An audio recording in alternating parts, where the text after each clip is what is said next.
자, 여호수아를 봅니다. 여호수아는 이제 앞에서 모세도 가나안 땅에 들어가지 못하죠. 가나안 땅에 들어가지 못한 모세를 대신해서 여호수아가 이스라엘 영도권을 인계받아서 여호수아가 인도해서 2세대를 이끌고 가나안 땅에 들어가는 과정이 여호수아의 내용입니다. 그런 여호수아는 전부 이제 24장으로 되어 있는데 정확히 두 부분으로 나눠 있어요. 그 두 부분은 1장부터 12장까지가 앞부분인데 이것은 2세대가 여호수아의 인솔로 가나안 땅에 들어가서 가나안 땅을 정복에 들어가는 전투하는 교회를 보여주는 겁니다. 그 다음에 이제 후반부 13장부터 24장까지는 가나안 땅을 점령하고 분배해서 정착하는 안식하는 교회를 보여주는 겁니다. 그러면 교회는 두 종류가 있죠. 교회는 전투하는 교회와 안식하는 교회, 또 땅에 존재하는 교회와 하늘에 승리한 교회예요. 그러면 땅에 있는 교회는 전투하는 교회고 하늘에 있는 승리한 교회는 안식하는 교회입니다. 그러면 이 두 교회가 시대적으로 따로 존재하는가? 그런데 따로 존재하는가 아니라 현재도 전투하는 교회가 있는가 하면 안식하는 교회, 승리하는 교회가 있어요. 여러분이 예수를 믿는 순간에 어떤 위치에 있어요? 우리 실체가 어디 있어요? 우리의 실체는 하늘에 있어요. 하늘에 있죠? 그러면 우리가 지금 이 땅에서 전투하는 교회에 속해 있는 군사지만은 우리의 실체는 승리하는 교회에서 하늘에서 하나의 영광을 맛보고 사는 존재라는 사실을 우리가 깨달아야죠. 깨달아야. 그러면 우리는 지금 우리가 육신을 가지고 이 땅에 사는 동안에 오늘 구원을 받았지만 어떻게 해요? 아직도 전투하는 교회의 군사들입니다. 군사들이요. 그래서 이 전투하는 군대의 군사들에게 주시는 하나님의 말씀이 무엇인가를 우리가 보게 되는 겁니다. 이것이 여호수아 1장에서 하나님이 여호수아에게 주신 말씀입니다. 여러분 여호수아 1장 5절부터 9절까지 한번 읽어봅니다. 이건 우리 신앙의 가장 중요한 핵심적인 원동력이에요. 그렇죠? 내 평생에 너를 능히 대적할 자가 없으리니 내가 모세와 함께 있던 것 같이 너와 함께 있을 것임이라. 내가 너를 떠나지 아니하며 버리지 아니하리니 강하게 하라, 담대히 하라. 너는 내가 그들의 그 조상에게 맹세하여 그들에게 주려 한 땅을 차지하게 하리라. 오직 너는 강하고 극히 담대하여 나의 종 모세가 내게 명령한 그 율법을 다 지켜 행하고 좌로나 오로나 치우치지 말라. 그리하면 어디로 가든지 형통하리니 이 율법책을 내 입에서 떠나지 말게 하며 주야로 그것을 묵상하여 그 가운데로 기록된 대로 다 지켜 행하라. 그리하면 내 길이 평탄하게 될 것이라. 내가 형통하리라. 내가 내게 명령한 것이 아니냐. 강하고 담대하라. 두려워하지 말며 놀라지 말라. 내가 어디로 가든지 내 하나님 여호와가 너와 함께 하느니라 하시니라. 이것이 우리의 신앙의 원동력이에요. 우리가 이 말씀을 얼마나 믿고 확신하느냐에 따라서 우리의 신앙의 삶이 완전히 달라지죠. 이 말씀의 핵심은 지금 마지막 구절에 있습니다. 내가 내게 명령한 것이 아니냐. 강하고 담대라. 두려워하지 말며 놀라지 말라. 내가 어디로 가든지 내 하나님 여호와가 너와 함께 하느니라. 왜 두려워하지 않아요? 하나님이 나와 함께 계시기 때문이요. 우리가 이제 이 내용을 앞서 신명기를 통해서 보게 되면 신명기 31장은요. 지금 모세가 가나안 땅에 들어가지 못하게 되죠. 그래서 이스라엘 영도권은 여호수아에게 인계돼요. 그러면 가나안 땅에 들어가지 못한 이 모세가 여호수아를 불러서 여호수아에게 권면하는 말이 신명기 31장입니다. 그러면 신명기 31장에 6절부터 8절까지를 보면 이 말씀과 내용이 비슷해요. 너는 강하고 담대하라. 내 하나님이 너와 함께 계시니 너와 함께 강하고 담대하라고 그러죠. 자, 이 말은 어떨까? 지금 이제 여호수아가 세 번째 설교를 마치고 이스라엘 영도권을 여호수아에게 인계하면서 여호수아를 불러서 여호수아에게 권면할 때 그 말이 어떤 말이요? 너는 두려워하지 말라는 거예요. 왜요? 지금까지 나와 함께 계시던 하나님은 내가 죽자 나를 따라가시는 하나님이 아니라 그 하나님은 남으셔서 너와 함께 계시며 너를 위하여 싸워주시니 너는 강하고 담대하라고 그래요. 자, 여호수아가 모세로부터 이 권면의 말을 듣고 마음에 감동돼서 아멘 했죠. 근데 신명기 34장을 보니까 모세가 죽었어요. 모세가 죽자 온 이스라엘이 30일 동안 애곡했다고 그렇습니다. 이 애곡했다는 말은 다른 말은요, 장례를 치렀어요. 이스라엘 위대한 영도자 모세가 죽었기 때문에 온 백성이 슬퍼하며 30일 동안 장례를 치렀습니다. 그 장례의 장례위원장이 누가 됐겠어요? 당연히 여호수아죠. 그래서 여호수아가 예국의 조문 사절도 받고 장례 질차를 진행해 갈 때 얼마나 바빴겠어요? 아마 밥 먹을 시간도 제대로 없었을 거예요. 그 바쁜 시간이 다 지나고 모세의 장례이 끝나고 이제는 여호수아가 제자리에 돌아와서 의자에 앉으면서 입에서 나온 소리가 어떤 소리겠어요? 예? 이야, 큰일 났네. 어떻게 하지? 그렇죠? 큰 일을 앞두고 가슴이 답답한 거예요. 온몸이 그냥 힘이 쩍 빠지는 거예요. 이건 여호수아뿐만 아니라 우리 다 연약한 자들입니다. 그래서 큰일 앞에 두면 마음이 무거워요. 몸에 힘이 빠져요. 그때 여호수아에게 누가 찾아주셨는가? 하나님이 찾아주셨어요. 하나님이 찾아서 지금 뭐라고 말씀하세요? 두려워하지 말라. 내가 너와 함께 하니 너는 강하고 담대하라. 지금까지는 모세와 함께 하신 하나님이었고 모세를 위하여 싸워주신 하나님이었는데 모세가 가자 하나님은 남으셔서 여호수아와 함께 계시고 여호수아를 위하여 싸워주시겠다는 거예요. 그 하나님은 오늘 누구의 하나님이요? 오늘 나의 하나님이요. 나와 함께 계시면 나를 위하여 싸워주시겠다는 하나님이요. 그래서 우리에게 두려워하지 말라고 그러죠. 그래서 이 말씀을 우리가 얼마나 믿고 확신하에 따라서 우리 삶이 달라지는 겁니다. 자, 신명기 31장은 모세가 여호수아에게 하셨던 말이지만은 여호수아 1장은 누가 누구에게 하는 말이요? 하나님이 친히 여호수아에게 하는 말입니다. 이건 완전히 격이 다르죠? 완전히 격이 다르요. 오늘 하나님이 친히 내게 말씀하시는 거예요. 너는 두려워하지 말라. 강하고 담대하라. 내가 너와 함께 하리니 더 나아가서는 내가 너를 위하여 싸워주시리니. 그렇죠? 우리가 싸우는 이 영적 전쟁은 하나님이 나를 도구로 사용해서 하나님이 친히 싸워지는 전쟁이라는 사실을 우리가 깨달아야 합니다. 깨달아야죠?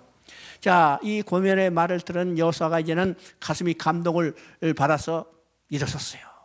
내가 그 땅을 점령하리라. 그리고 이제 2장에서는 여리고성에 정탐꾼을 보내고 3장에서는 제사장들이 언약궤를 메고 넘실거리는 요단강을 건너게 되죠. 여러분요, 홍해를 도하는 사건과 요단강을 도하는 사건은 믿음의 차원이 달라요. 믿음의 차원이 달라요. 홍해는 하나님이 홍해를 가르신 다음에 가르신 후에 그 땅을 육지처럼 건넜지만은 요단강을 건널 때는 여기 요단강을 가르지 않았어요. 넘실대는 요단강을 언약궤를 맨 제사장이 앞서 들어갔어요. 이건 믿음이 그만큼 성숙해진 겁니다. 성숙해진 거죠. 자, 요단강을 건넜어요. 그래서 4장에서는 길갈에 최초의 진지를 편성하고 이것을 거점으로 해서 가나안 땅 안으로 진격에 들어가야 하는데, 자, 5장 2절 한번 읽어봅니다. 5장 2절. 그때 여호와께서 여호수아에게 이르시되 너는 부싯돌로 칼을 만들어 이스라엘 자손들에게 다시 할례를 행하라 하시매. 10절을 읽어봅니다. 이스라엘 자손들이 길갈에 진쳤고 그달 14일 저녁에는 여리고 평지에서 유월절을 지켰으니. 자, 길갈을 이제 거점으로 해서 가나안 땅 안으로 진격에 들어가는데 가나안 동편에 가장 강력한 성이 여리고성입니다. 여리고성을 점령해야만 가나안 땅 안으로 진격에 들어갈 수 있어요. 그러면 가장 강력한 여리고성을 점령하기 전에 하나님이 이스라엘 백성에게 뭐라고 명령했어요? 할례를 행하라, 유월절을 지키라고 했어요. 여러분, 우리가 생각해 보면 가장 강력한 성을 점령하기 위해서는 뭐가 필요해요? 공성 장비가 필요해요. 공성 장비를 준비하라 명령하지 않았어요. 또 이 장비를 사용하고 성을 점령할 수 있는 훈련을 해야 해요. 공성 훈련을 하라 명령하지 않았어요. 반대로 어떻게 했어요? 할례를 행하라, 유월절을 지키라. 여러분, 가장 강력한 성 여리고성을 앞두고 그 적진 앞에서 할례를 행한다는 것은 어떤 의미예요? 할례를 행한다는 것은 이건 자살행위예요. 그죠? 할례를 행하면 병사들이 움직일 수 없어. 우리가 병사들이 움직일 수 없는 그 순간에 가나안 족속이 역습해오면 다 죽게 되는 거죠. 어느 때 그런 사건이 있었어요? 창세기 34절에, 창세기 34장에 자, 세겜 족속을 할례를 하라 해놓고는 시몬과 레인이 가서 다 쳐부쉈어요. 지금 할 일을 하는 것은 자살행위입니다. 유월절을 지키라고 했어요. 왜 적진 앞에서 할 일을 하라고 했어요? 하나님이 지금까지 끌고 와서 다 거기서 죽이려고? 애굽 땅에 무덤이 없어서? 왜 그럴까? 여리고성을 점령하는 것은 인간적 군사적 수단이 아니라는 거예요. 인간적 군사적 수단이 아니고 무엇에 근거해서? 하나님의 약속에 근거해서. 무엇에 근거해서? 하나님의 은혜예요. 그래서 언약을 표징인 할례를 행하게 한 거고, 하나님의 은혜가 무엇인지를 깨닫게 해서 유월절을 지키라는 겁니다. 유월절을 지키라는 거예요. 자, 우리가 6장을 보면 이스라엘 백성이 여리고성을 점령해 가는 내용입니다. 6장 16절 한번 봅니다. 7번째 제사장들이 나팔을 불 때 여호수아가 백성에게 이르되 외치라, 여호와께서 너희에게 이 성을 주셨느니라. 그럼 지금 6장은 여리고성을 점령하는 내용이죠. 그러면 6장에서 하나님이 이스라엘 백성에게 뭐라고 명령했어요? 엿새 동안 하루에 한 번씩 성을 돌고 제7일에는 7번 돌고, 그러니까 13번 도는 거죠. 13번 돌고 외치라. 그래서 6장 16절은 바로 이제 13번 돌고 외치는 겁니다. 외치는 것 때 여기서 이제 중요한 말이 있습니다. 여호수아가 백성에 이르되 외치라, 여호와께서 너희에게 이 성을 주셨느니라 그랬죠. 이 성을 주셨느니라, 이 말 속, 이 문장 속에 여러분이 한 글자를 집어넣으면 여기 정확히 이해가 돼요. 자, 읽어볼게요. 여호와께서 너에게 이 성을 이미 주셨느니라. 그죠? 이미 주셨어. 물론 주셨느니라는 말이 과거로 표현됐기 때문에 이미 주셨다 그러는데, 이 말을 더 명확하게 해서 이미 주셨느니라. 언제 주셨어요? 언제 주셨어요? 아브라함에게 약속할 때 이미 주셨어요. 언제 주셨어요? 이스라엘 백성을 애굽에서 건져낼 때 내가 아브라함과 이삭과 야곱에게 맹세한 땅으로 너희를 인도하리라. 이미 주셨어요. 이 약속을 믿고 들어가면 되는 거죠. 그러면 왜 13번 돌고 소리치리라? 여러분요, 이 방법이 여러분 여기 헷갈려서는 안 돼요. 야, 13번 돌고 소리치면 뭐다. 오늘 많은 이 방법론에 치중하죠. 여러분 13번 돌면 성이 무너질까요? 예? 요 밖에 가서 돌담에서 13번 돌아봐요. 다리만 아파? 운동이나 열심히 해. 그죠? 소리 질러봐요. 벽돌 하나도 무너지지 않아요. 1300번 돌아도 무너지지 않아. 그러면 13번 돌고 왜 외치라고 그랬을까? 이건 인간적인 생각으로는 도저히 불가능한 거죠. 말도 안 되죠. 얼토당토 않은 소리죠. 그러나 하나님이 말씀했기 때문에 그대로 말씀대로 믿고 순종하는 자에게 주어진다는 것을 보여주게 한 겁니다. 그래요? 그죠? 자, 우리가 14장 12절부터 13절까지 한번 읽어봅니다. 그날에 여호와께서 말씀하신 이 산지를 지금 내게 주소서. 당신도 그날에 들으셨거니와 그곳에는 아낙 사람이 있고 그 성읍들을 크고 견고할지라도 여호와께서 나와 함께 하시면 내가 여호와께서 말씀하신 대로 그들을 쫓아내리이다 하니 여호와가 여분의 아들 갈렙을 위하여 축복하고 헤브론을 그에게 주어 기업으로 삼게 하며. 우리 이제 여호수아를 쭉 한번 살펴보면 6장에서는 이게 여리고성을 점령했죠. 그러면 여리고성을 점령했을 때 이들이 교만해졌어요. 야, 이거 아무것도 아니네? 그렇죠? 그리고 이제 7장에서 아이성을 점령할 때요. 아이성은 아주 조그만 성이에요. 그렇게 크지도 않고 그냥 몇 사람 가면 여기 점령할 수 있다 생각해가지고 겨우 3,000명 데리고 갔어요. 그런데 무참하게 패배하고 말죠. 왜일까? 그 원인을 따져보니까 아간이 도둑질했어요. 아간이 도둑질했어요. 자, 이 내용은 어떤 내용일까요? 이 어떤 내용일까요? 우리는 창세기 3장 15절로 다시 돌아가 봐야 해요. 창세기 3장 15절로. 이건 여자의 후손과 뱀의 후손이 대적하는 사건이죠. 그러면 이 대적은요, 창세기부터 계속해서 나온 사단이 쓰는 전술 중에 하나입니다. 여러분, 사단이 쓰는 전술 중에 전술이 어떤 것이라고 했습니까? 세 가지라고 했어요. 첫째는 유혹이에요. 뱀의 유혹을 받아서 아담과 하가 선악과를 따먹고 넘어졌어요. 이게 유혹이죠. 두 번째는 폭력이에요. 가인이 아벨을 쳐 죽이는 사건입니다. 이건 지금도 사단이 쓰는 전술이죠. 세 번째는 혼합이요. 부패하게 하는 거예요. 부패하게 하는 거. 그러면 지금 가나안 땅에 거룩한 이 하나님의 땅을 점령해 가려는 그 사건 가운데 뭐가 나타났어요? 사단의 세력이 아간을 이용해서 교회를 부패시키려는 겁니다. 정결한 하나님의 땅을 더럽히는 거예요. 하나님의 백성을 더럽히는 사건이 바로 이 사건이에요. 자, 이것이 신약의 사건에서 똑같이 나타나요. 신약의 사건의 사도행전 5장을 보면, 자, 신약의 교회가 생겼죠? 신약의 교회가 생겼어요. 이 신약의 교회를 부패케 하려는 겁니다. 누구를 통해서? 아나냐, 삽비라를 통해서 교회를 지금 부패시키려는 거죠. 자, 이 사건을 베드로의 입을 통해서 우리가 보게 되죠.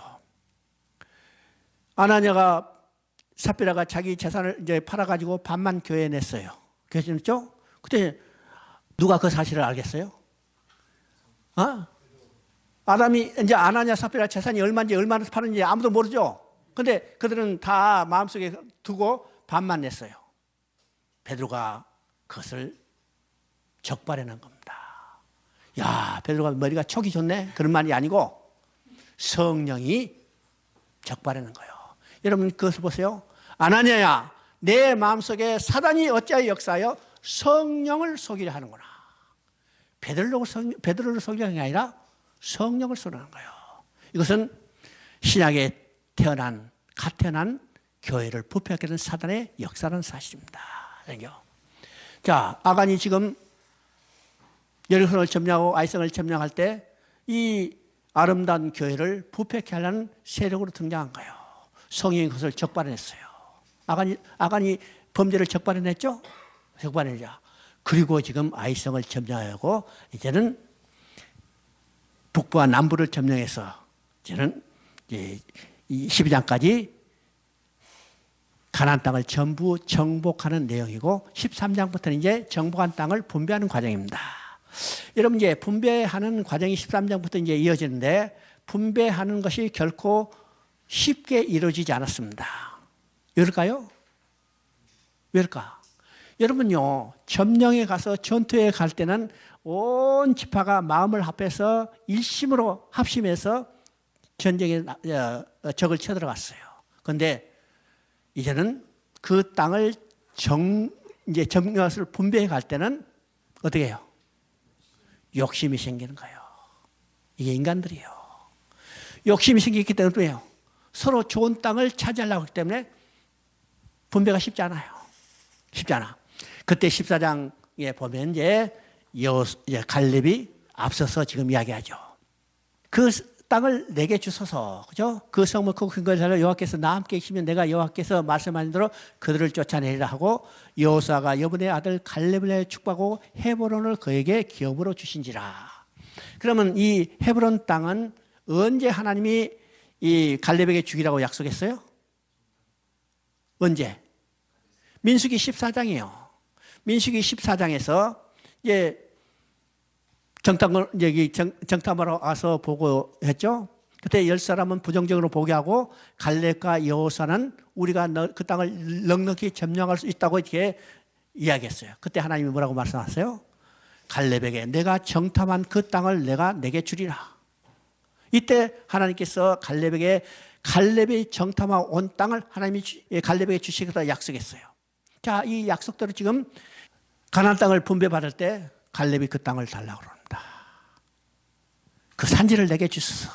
하나님이 내게 주시라고 약속했고 그 하나님이 함께 계시면 내가 넉넉히 그 땅에 점령하고 그 땅에 백성들을 쫓아내리라. 그때 여호수아가 갈렙을 축복하고 그 땅을 줬는데 그 땅이 어느 땅이에요? 헤브론이라고 그러세요. 그러면 헤브론에 하면 우리가 어디로 돌아가 봐요? 창세기 23장에 아브라함이 자기 아내 사라를 매장하기 위해서 해쪽서부터 400세겔을 주고 산 땅이에요. 그래서 자기 소유로 확정했다고 그랬죠? 그 땅은 어떤 땅인가? 하나님이 주시러 약속한 땅이고 이 믿음의 조상들은 그들의 시체를 묻음으로 하나님의 약속을 믿고 믿음을 그 땅에 묻은 땅이에요. 그러면 그 땅이 지금 누구에게 인계돼요? 유다 지파에게 넘어가는 거죠. 유다 지파. 그러니까 이 땅이 하나님의 약속이 이 땅이 어떻게 연결되는 것을 우리에게 보여주는 내용입니다. 20장 6절을 한번 읽어봅니다. 20장 6절. 그 살인자는 회중 앞에 서서 재판을 받기까지 또는 그 당시 제사장이 죽기까지 그 성읍에 거주하다가 그 후에 그 살인자는 자기 성읍 자기 집으로 돌아갈지니라. 자, 이게 도피성에 관한 이야기입니다. 도피성은 우리가 성경에서 가장 상당히 중요한 의미를 부여하고 있어요. 여러분, 도피성 이야기는요, 출애굽기부터 나옵니다. 출애굽기 21장에 12절 13절에 하나님이 정한 한 곳이라고 했어요. 또 민수기 35장에 도피성에 관한 이야기입니다. 민수기 35장은 네 지파에게 주는 성읍을 이야기할 때죠. 네 지파에게 성읍을 때 전부 48개 성읍인데 그중에 도피성이 6개 포함되어 있다고 이야기해요. 그러니까 민수기 35장에도 도피성에 대한 이야기를 하고 신명기 19장에도 도피성에 관한 이야기예요. 그리고 이제 여기에 여호수아 21장에 20장에 도피성에 관한 이야기고 또 히브리서 6장에도 이 도피성을 이야기해요. 피난처라고 이야기해요. 도피성은 누굴까? 곧 예수님이 도피성이고 피난처예요. 그렇죠? 그러니까 이 도피성의 의미가 무엇인가를 우리가 알아야 합니다. 도피성. 그러면 도피성은 어떤 것일까요? 그 앞서 이야기한 대로 어떤 사람이 부지 중에 다른 사람을 죽였어요. 그러면 이건 부지 중이죠. 자기가 계획된 것이 아니고 고의로 죽인 게 아니라 잘못 몰랐어요. 오늘 우리도 많이 있잖아요. 교통사고 냈다든지 이건 고의가 아니고, 그죠? 과실치사 이런 것들이 많이 있습니다. 그러면 이제 고의로 살인한 것과 이제 부지 중에 죽인 것은 형량이 다르잖아요. 다르요. 그래서 지금 여기서 부지 중에 다른 사람을 죽였다. 그러면 우리가 생각해 봅니다. 죽임을 당한 사람은 저 사람이 계획적으로 죽였든지 아니면 부지 중에 죽였든지 자기 가족이 죽였기 때문에 억울함을 당한 것은 똑같아요. 그러면 그 사람이 어떻게 해요? 살인한 사람에게 보복할 수 있어요. 살인한 사람에게 보복하면 또 하나의 다른 억울한 죽음이 생기는 겁니다. 그래서 이 하나님은 부지 중에 다른 사람을 죽인 사람을 보호하기 위해서 이 도피성 제도를 만들어 놓은 겁니다. 그래서 도피성은 전부 이제 6개를 설치하는데 6개를 설치한 목적이 뭘까요? 가까운 데에 쉽게 도망갈 수 있도록 만들어주게 한 하나님의 은혜예요. 그러면 도피성은 이제 6개를 설치하고 도피성은 이제 뭐 경계는 없지만은 하여튼 높은 곳에 설치해서 멀리서도 쉽게 찾아올 수 있도록 했고 도피성에 올라가는 길은 길을 잘 닦아서 쉽게 그 도피성에 도착할 수 있도록 했어요. 길이 없어가지고 하면 헤매다가 붙잡힐 수 있죠. 또 안내판을 설치하게 됐어요. 안내판 없으면 딴 길로 가버릴 수도 있어. 그래서 안내판을 설치해서 이 부지중의 살인자가 쉽게 도피성에 도달할 수 있도록 했습니다. 그러면 이 도피성에 도달하면 일정한 기간 동안에 거기서 보호 조치를 받다가 정당한 절차가 끝나면 자기 집으로 돌아갈 수 있습니다. 그럼 지금 6절에 두 가지 정당한 절차를 이야기했습니다. 첫 번째 절차는 어떤 것이요? 그 살인자는 회중 앞에 서서 재판을 받기까지 또 그 당시 제사장이 죽기까지예요. 정당한 재판을 받기까지요. 그러면 재판이 끝나면 돌아갈 수 있죠? 재판 끝났어요. 재판 끝났어요? 안 끝났어요? 몰라? 재판 끝났어요. 누가 대신 재판 받으셨어요? 예수님이 재판을 받으셨어요. 이 재판은 끝났죠. 끝났어.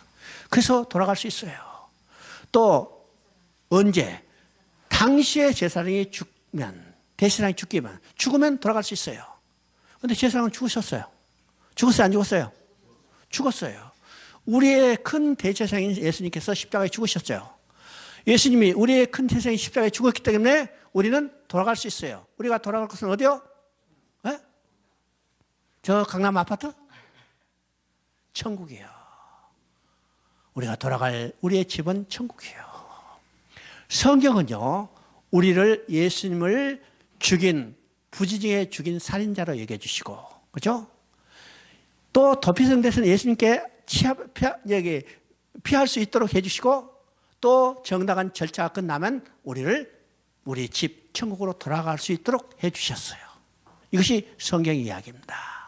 그러니까 도피성이 우리 구원을 이루는데 얼마나 중요한 개념인가를 우리가 깨닫게 되는 겁니다. 깨닫게 되는 거죠. 자, 21장 44절 한번 읽어봅니다. 21장 40절 여호와께서 그들의 주에 안식을 주셨으되 그 조상들에게 맹세하신 대로 하셨으므로 그 모든 원수들 중에서 그들과 맞설 자가 하나도 없었으니 이는 여호와께서 그들의 모든 원수를 그들의 손에 넘겨주셨습니다. 여기서 중요한 핵심 단어는 안식이었습니다. 그렇죠? 여호와께서 그들의 주에 안식을 주셨으되, 그러면 지금 이 말은 어떤 말일까? 지금 안식이라는 말이 나오죠? 그러면 이 안식은 어떤 상태예요? 지금 애굽에서 노예로부터 해방돼서 가나안 땅에 들어가서 가나안 땅을 점령하고 분배받고 그의 정착함으로 안식을 누렸다고 그랬어요. 그렇죠? 그러면 애굽에서 건져내서 가나안 땅에 들어가는 과정은 어떤 것일까요? 무엇을 예표해요? 사단의 노예된 인간들이 구원받아서 천국에 들어가는 그 구원을 예표로 보여주는 거죠. 그러면 이스라엘 백성이 가나안 땅에 들어가서 안식을 누렸다는 것은 우리의 신앙의 궁극적인 목표도 어디예요? 천국에 들어서 안식을 누리는 거예요. 안식을 누리는 거죠. 그런데 지금 21장 44절에 안식을 주시는데 이 안식을 주시는 것이 영원히 갔어요? 영원히 갔어요? 우리가 사사기 보면 이 안식이 다시 깨진 것을 보게 돼요. 그러니까 이 안식은 그림자적 안식이라는 겁니다. 여호수아를 통해서 가나안 땅에 들어가서 주었던 안식은 그림자적인 안식이기 때문에 이 안식은 결코 완성될 수 없어요. 완성될 수 없죠? 이것이 히브리서 4장에서 그대로 해설하고 있습니다. 여호수아가 너에게 안식을 주었다면 다른 안식을 말하지 않았을 텐데 여호수아가 그들에게 안식을 주지 못했기 때문에 남은 안식이 있다는 거예요. 그러면 그 남은 안식은 누구를 통해서 주어질 안식이요? 예수 그리스도를 통해서 주어질 안식이요. 그래서 예수님은 우리에게 참 안식을 주시기 이 땅에 오셨고 예수님은 안식의 주인이라고 그래요. 자, 마태복음 11장 28절에 그것을 우리가 정확히 이야기죠. 수고하고 무거운 짐지라 다 내게 오라. 내가 너희를 쉬게 하리라. 여기서 이 말을요. 그러니까 이 말들을 용어를 잘 좀 우리가 쉽게 이해할 수 있도록 용어를 썼으면 좋겠어요. 쉬게 하리라 하면 침대에 누워서 평안히 쉬긴다고 생각하지만 그런 의미가 아니고 내가 너에게 안식을 주리라. 중국 성경은 그대로 안식으로 되어 있죠? 중국 성경은 안식으로 되어 있어요. 그러니까 중국말은 설명할 필요도 없어. 안식 준가. 그렇죠? 안식. 예수님은 우리에게 안식을 주시기 위해서 이 땅에 오신 거예요. 어떤 자들을? 사단의 노예된 자를 사단의 노예로부터 해방시켜서 하나님께 다시 돌아가게 해서 하나님과 함께 살면서 누리게 될 안식을 우리에게 주시기 위해서 이 땅에 오신 거예요. 그래서 우리의 신앙의 궁극적인 목표는 하나님께 돌아가서 창세 때 누렸던 안식을 회복하는 겁니다. 그렇죠? 그래서 성경에서 중요한 개념은 안식의 개념이 있어요. 안식의 개념이 있습니다. 그래서 여호수아에게 21장에 주는 것은 이건 그림자적인 안식이기 때문에 이것이 완성이 되는 게 아니라 다시 안식이 깨진 것을 우리가 보게 됩니다. 보게 되죠? 자, 23장을 한번 봅니다. 23장 3절 한번 읽어보십니다. 너희 하나님 여호와께서 너희를 위하여 이 모든 나라에 행하신 일을 너희가 다 보았거니와 너희 하나님 여호와 그는 너희를 위하여 싸우신 자신이라. 10절을 읽어봅니다. 너희 중 한 사람이 1000명을 쫓으리니 이는 너희 하나님 여호와 그가 너희에게 말씀하신 것 같이 너희를 위하여 싸우심이라. 그러면 여호수아 23장은 어떤 내용일까? 지금 여호수아도 이제 가나안 땅을 점령하고 가나안 땅을 분배해서 이제 안식을 누리게 됐어요. 그렇죠? 그러면 여호수아도 지금 나이 많아서 늙어 죽게 되죠. 늙어 죽게 될 때 그 백성들에 행한 마지막 유언적 설교입니다. 유언적 설교죠. 그러면 이 유언적 설교는 지금 핵심이 뭐냐? 지금 2절, 3절하고 10절입니다. 3절, 10절. 여러분요, 23장을 읽어보셔서 여러분이 여기서 중요한 반복되는 단어가 나오는데 그 단어는 여호와 너의 하나님이란 말이에요. 여호와 너의 하나님. 또 반복되는 말은 너희를 위하여 싸워주시리라. 그러면 이 의미는 뭘까? 지금까지는요, 하나님은 여호수아와 함께 계시며 여호수아를 위하여 싸워주셨던 하나님인데 여호수아가 이제는 늙어 죽게 되자 하나님은 여호수아를 따라가시는 하나님이 아니고 하나님은 남으셔서 그 백성과 함께 계시고 백성을 위하여 싸워주시는 하나님이라는 거예요. 여호수아와 함께 계시는 누가 함께 하셨던 하나님이요? 모세와 함께 했던 하나님이요. 모세와 함께 계시면서 모세를 위하여 싸워주셨기 때문에 모세가 이스라엘 백성을 애굽의 노예로부터 해방시켜서 어디까지 인도했어요? 모압 땅까지 인도했어요. 그런데 이제는 모세가 죽었어요.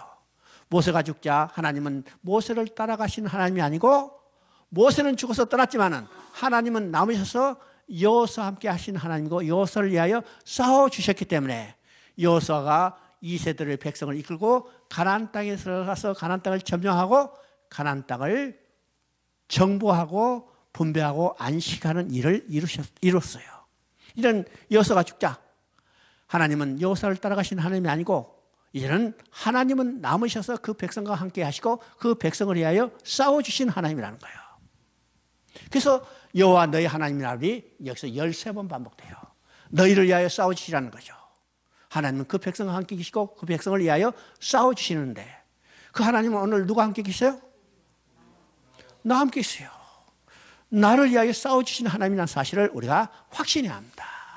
우리 신앙에서 가장 중요한 것은 하나님이 나와 함께 계시고 나를 위하여 싸워주시는 하나님. 이것을 확신할 때 우리는 어떤 일에도 두려움이 없죠. 물론 인간이 연약하기 때문에 이 상황을 보고 두려울 때도 있어요. 그러나 우리는 다시 뭘 회복해야 해요? 임마누엘 신앙을 회복해야 해요. 하나님 나와 함께 계시고 나를 위하여 싸워주신다는 확신을 우리가 회복해야 합니다. 회복해야죠. 자, 하나님이 그들을 위하여 싸워주신다고 했어요. 그러면 하나님이 우리를 위하여 싸워주시는 이 싸움은 어떤 싸움일까요? 무슨 싸움이요? 이야, 저 미운 사람 가서 탁 때려줘? 그런 물리적인 싸움이 아니라 나를 위하여 싸우시는 하나님은 어떤 싸움이요? 내가 어떤 싸움을 하고 있어요? 복음을 전하고 죄와 허물로 죽었던 영혼을 살리는 거예요. 사단의 진에 갇혀서 너희처럼 살고 있는 저 영혼들을 구원하는 싸움이요. 이것이 우리가 싸우는 싸움이고 이게 영적 싸움이죠. 세상의 전쟁은 어떤 전쟁입니까? 세상의 전쟁은 죽이고 죽이는 전쟁이에요. 그래서 많이 죽이면 이기고 많이 죽으면 지는 전쟁이에요. 그래서 세상의 전쟁에서는 이기기 위해서 어떻게 해요? 많이 죽일 수 있는 대량 살상 무기를 개발해요. 많이 죽일 수 있도록 병사들을 훈련시켜요. 많이 죽일 수 있도록 전술을 개발해요. 그래서 세상의 전쟁은 죽이는 전쟁이기 때문에 어떤 전쟁도 비참하게 끝납니다. 왜일까요? 이게도 죽고 저도 죽어요. 숫자만 다를 뿐이죠? 숫자만 달라요. 그래서 이 세상의 전쟁의 결과는 어떤 전쟁이도 다 비참하게 끝나는 겁니다. 전쟁이 끝나면 어떤 상태예요? 수많은 살상자가 나타나고 수많은 집들이 폐허가 되고 가산이 탕진되고 정말 피폐한 상황이죠. 자, 우리 이제 여러분 한국전쟁의 그 후를 한번 생각해 보세요. 우리 이제 주목사님하고 우리 사모님은 아마 그때 상을 지금도 기억하시고 계실 거예요. 나는 저 전라도에서 살고 있었는데도요. 그까지 다 인문군이 와가지고 학살다면은 완전히 어떤 거요? 초토화되다시피 했어요. 여러분 포항에 이제 그때 사진을 보면요, 딱 교회 하나만 남고 온 시가가 완전히 재건축하던 현장이 돼버린 거예요. 참 한국이 대단한 나라죠. 그 쓰레기 더미에서 다시 이렇게 일어나던데, 그죠? 이 세상의 전쟁입니다. 세상의 전쟁은 어떤 전쟁이든지 죽고 죽이는 아주 무서운 폐허만이 남게 되는 거예요. 그래서 이 땅에 다시 전쟁이 없어야 해요. 다시 전쟁이 나지 않도록 우리는 기도해야 합니다. 기도하는데요. 근데 하나님이 싸워지는 전쟁은 어떤 전쟁이에요? 죽이고 죽이는 전쟁이 아니라 살리고 살리는 전쟁입니다. 누구를 살려? 죄와 허물로 죽었던 너희를 살리고. 무엇을 통해서? 오늘 우리를 통해서 복음을 증거하게 하면 우리가 입을 벌려서 증거한 복음을 듣는 심령 속에 뭐가 역사해요? 성령이 역사하는 거예요. 성령이 역사하는 거죠. 성령이 역사하는 것은 하나님이 친히 그 죄함으로 죽었던 영혼들을 살리는 겁니다. 우리는 복음을 증거하는 하나님의 도구에 불과해요. 우리가 그들을 살리는 게 아닙니다. 그런데 우리가 복음을 증거하지 않으면, 복음을 듣는 심령이 없고 복음을 듣는 심령이 없다면 어떻게 해요? 성령이 역사할 수 없는 거예요. 그래서 우리가 복음을 듣든지 안 듣든지, 때를 얻든지 못 얻든지 복음을 전할 때 듣는 귀가 있고 그들의 심령이 있다면 하나님은 그 듣는 심령 속에 성령의 역사에서 죄와 허물도 죽었던 영혼들을 살리는 것입니다. 이것이 하나님의 전쟁이에요. 그 전쟁을 치를 때 하나님은 나와 함께 계시며 나를 위하여 싸우시는 겁니다. 이 확신을 가지고 우리가 오늘 하나님의 맡긴 사명을 잘 감당해야 합니다. 감당해야죠. 우리가 이제 여호수아를 통해서 우리가 봤는데, 하나님은요 아브라함에게 약속을 주셨어요. 하나님의 약속을 주셔서, 그 약속을 주셔서 하나님의 나라를 이루어가시죠. 이루어가실 때 모세를 통해서 그 백성을 만드시고 여호수아를 통해서 백성이 살아갈 영토를 가지게 하는 겁니다. 그럼 이제 사사기를 보면 이제 뭘 우리가 깨달을 수 있어요?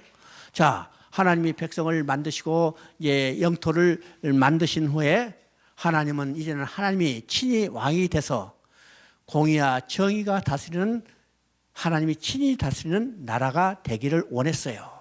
그래서 사사기에는 특별한 지도자가 없죠. 왜요? 하나님이 친히 다스리기를 원하셨기 때문에. 그런데 사사기에 어떻게 해요? 백성들이 눈에 보이는 왕이 없으므로 자기의 소견대로 옳을 대로 행했기 때문에 다시 타락한 역사를 보게 되는 겁니다. 보게 되는 거죠. 그래서 이제 사사기는 이 다음 주에 우리가 보게 되겠습니다.